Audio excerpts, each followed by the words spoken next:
ओम श्री गणेशाय नमः। जय श्रीमन नारायण, जय आदिशक्ति माता। दोस्तों, आइए सुनते हैं चैत्र मास महात्म्य कथा अध्याय 27। इस अध्याय में श्री सुखदेव जी कहते हैं, परीक्षित, जब यमदूतों ने भगवान के पार्षदों को उनके रोकने पर उनसे इसका रोकने का कारण पूछा, तब भगवान नारायण के आज्ञाकारी पार्षदों ने हंसकर मेघ के समान गंभीर वाणी ने उनके प्रति यूं कहा। भगवान के पार्षद ने कहा, यमदूतों, यदि तुम लोग सचमुच धर्मराज की आज्ञाकारी हो तो हमें धर्म का लक्षण और धर्म का तत्व सुनाओ। दंड किस प्रकार दिया जाता है? दंड का पात्र कौन है? मनुष्यों में सभी पापाचारी दंडनीय है अथवा उनमें से कुछ ही? यमदूतों ने कहा, वेदों ने जिन कर्मों का विधान किया है वे धर्म है और जिनका निषेध किया है वे अधर्म है। वेद स्वयं भगवान के स्वरूप हैं, वे उनके स्वाभाविक श्वास प्रवास एवं स्वयं प्रकाश ज्ञान है, ऐसा हमने सुना है। जगत के रजों में, सत में और तमों में सभी पदार्थ, सभी प्राणी अपने परम आश्रय भगवान में ही स्थिर रहते हैं। वे यदि उनके गुण, नाम, कर्म और स्वरूप आदि के अनुसार उनका यथोचित विभाजन करते हैं, जो शरीर अथवा मनोवृत्तियों से जितने कर्म करता है उनके साक्षी रहते हैं। सूर्य, अग्नि, आकाश, वायु, इंद्रियां, चंद्रमा, संध्या, रात, दिन, दिशाएं, जल, पृथ्वी, काल और धर्म, इनके द्वारा अधर्म का पता चल जाता है और दंड के पात्र का निर्णय होता है। पाप कर्म करने वाले सभी मनुष्य अपनेपन कर्मों के अनुसार दंडनीय होते हैं। निष्पाप पुरुषों जो प्राणी कर्म करते हैं उनका गुणों से संबंध रहता है, इसलिए सभी से कुछ पाप और कुछ पुण्य होते हैं। और देहवान होकर कोई भी पुरुष कर्म किए बिना रह ही नहीं सकता। इस लोक में जो मनुष्य जिस प्रकार का और जितना अधर्म या धर्म करता है, वह परलोक में उसका उतना और वैसा ही फल भोगता है। देव शिरोमणियों, सत्व, रज और तम, इन तीन गुणों के भेद के कारण इस लोक में तीन प्रकार के प्राणी दिख पड़ते हैं। पुण्यात्मा, पापात्मा और पुण्य पाप दोनों से युक्त अथवा सुखी दुखी और सुख दुख दोनों से युक्त, वैसे ही परलोक में भी उनकी त्रिविधता का अनुमान किया जाता है। वर्तमान समय में ही भूत और भविष्य का अनुमान करा देता है, वैसे ही वर्तमान जन्म के पाप पुण्य भी भूत और भविष्य जन्मों के पाप पुण्य का अनुमान करा देता है।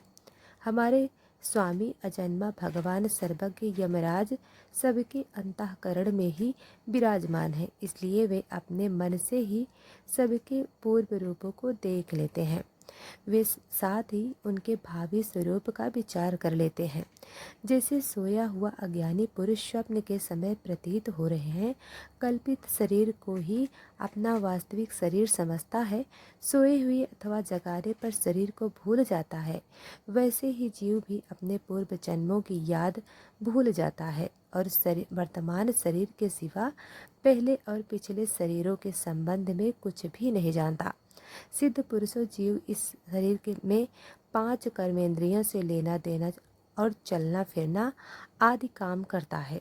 5 ज्ञानेंद्रियों से रूप रस आदि 5 विषयों का अनुभव करता है और 16वां मन के साथ 17वां व स्वयं मिलकर अकेले ही मन, ज्ञानेंद्रियां और कर्मेंद्रियां, इन तीनों की विषय को भोगता है।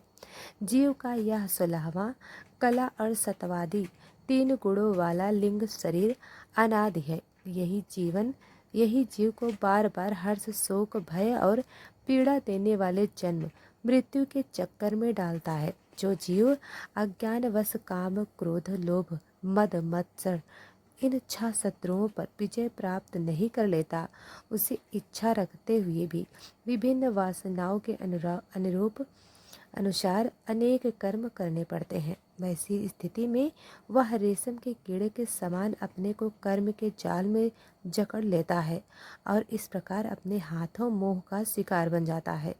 कोई शरीरधारी जीव बिना कर्म किए कभी एक क्षण भी नहीं रह सकता।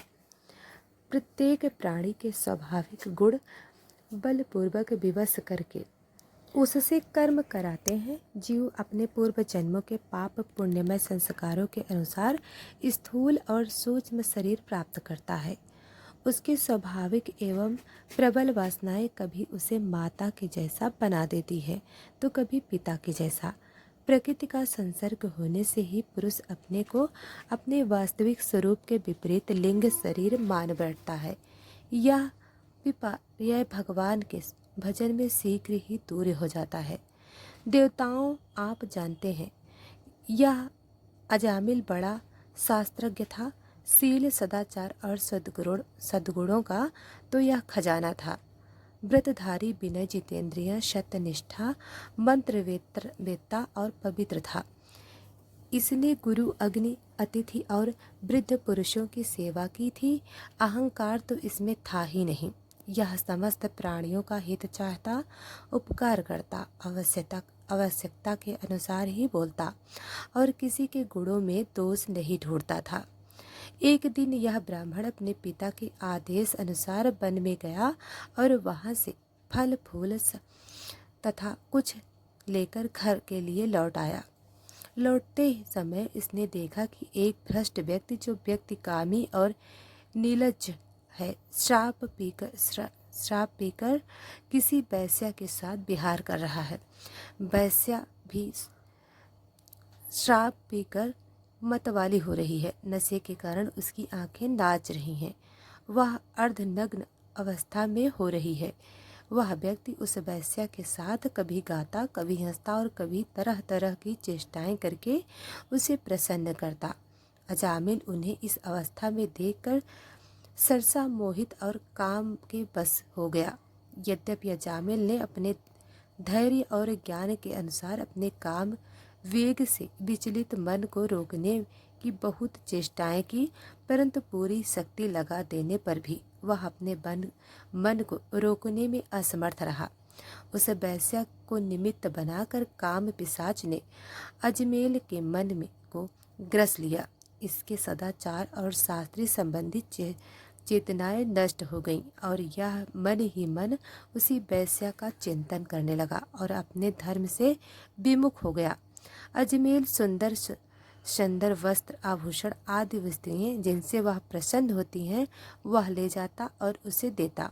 यहाँ तक कि इसने अपने पिता की सारी संपत्ति देकर भी उसी उल्टा को रिझाया। यह ब्राह्मण उसी प्रकार की चेष्टा करता जिससे वह वैश्य प्रसन्न हो। उस वक्त छंद चारणी उल्टा की तिरछी चितवन ने उसके मन को ऐसा लुभा लिया कि इसने अपनी कुलीन नवयुवती और विवाहित पत्नी तक का परित्याग कर दिया। इसके पाप की भला कोई सीमा ही नहीं। कुबुद्धि न्याय से अन्याय के से जैसे भी जहाँ कहीं भी धन मिलता वहीं से उठा लाता। उस वैश्या के बड़े कुटुंब का पालन करने में ही यह व्यस्त रहता था। इसी पापी ने शास्त्राज्ञा का उल्लंघन करके स्वच्छंद आचरण किया है। यह सत्पुरुषों के द्वारा निंदित है। इसने बहुत दिनों तक वैश्या के मल समान अपवित्र अंत से अपना व्यतीत किया।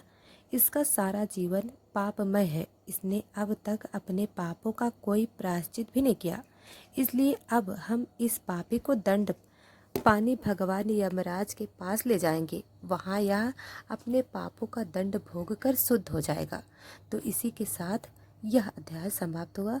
तो दोस्तों, हम आगे की कथा कल सुनाएंगे। तो दोस्तों, वीडियो को लाइक सब्सक्राइब अभी तक नहीं किया